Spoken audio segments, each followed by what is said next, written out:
Well, let's keep that conversation going now.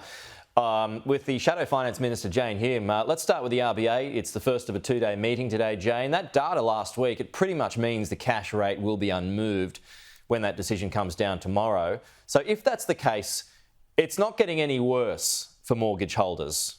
That's a good thing, right? Well, we'll see what the RBA's decision is based on not just last week's inflation data, but on a broader set of figures, including what Tom was just talking about, the situation in the US. That will play into the RBA's decision inevitably. You know, we're already in a per capita recession here in Australia. Growth in the last 12 months was only 1.1%. In the last quarter, 0.1%. Essentially, the economy is grinding to a halt. And of course, the thing that really is keeping us in positive territory is high levels of immigration. 1.3 million new migrants into Australia just in the last 2 years alone. I think the scariest data is the one around productivity, because you cannot have growth without productivity. Productivity's gone backwards in this country, around 5.8% just in the last 2 years. And the reason for that is pretty simple. High energy prices, inflexible industrial relations, red tape, and of course high taxes are dragging productivity down. You cannot have wage rises without inflation unless you get productivity up. There's real concerns. You mentioned the US there. There's real concerns that the US might even fall into a recession because the Fed Reserve has kept rates for too high for too long. Are you concerned that might be the case here as well? Well, these are the questions that I'll be asking a series of economists, including those from the RBA, when they appear in front of the Cost of Living Committee, which is going to meet this coming Wednesday, immediately after the RBA's decision. That will give the RBA an opportunity to explain the thinking behind the decision that it takes and give us an indication as to where it might go to the future.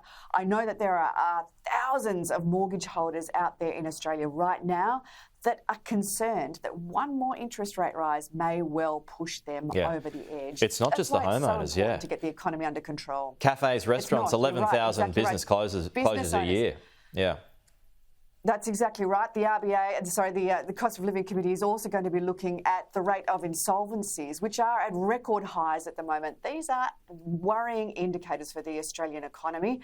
There is a lot of people out there that are not feeling like they are coping, that they're keeping their heads above water, keeping the lights on in their businesses or being able to pay their bills at home. And there's a good reason for that. Real disposable incomes have gone backwards by around 7.8% in the last 2 years.